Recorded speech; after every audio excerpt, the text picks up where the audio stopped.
నీ అమ్మ తోలు తీస్తా బయట తిరగనియ్య ఏమనుకుంటున్నారా? ఈ మాటలు ఎక్కడిదో కాదు.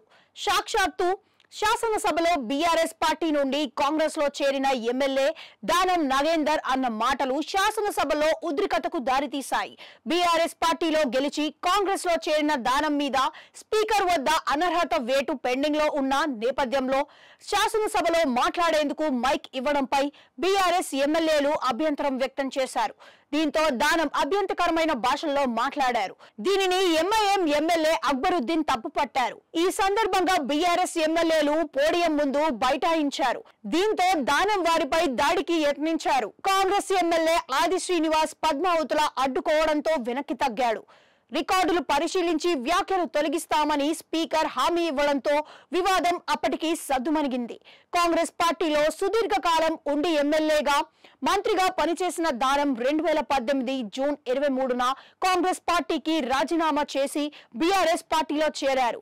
2018 ఎన్నికల్లో బీఆర్ఎస్ తరపున ఖైరతాబాద్ శాసనసభ నియోజకవర్గం నుండి పోటీ చేసి బీజేపీ అభ్యర్థి చింతల రామచంద్రారెడ్డిపై 28,396 ఓట్ల మెజారిటీతో గెలుపొందారు. 2023 ఎన్నికల్లో జరిగిన శాసనసభ ఎన్నికల్లో బీఆర్ఎస్ అభ్యర్థిగా మరోసారి గెలిచి 2024 మార్చి 17న కాంగ్రెస్ పార్టీలో చేరాడు.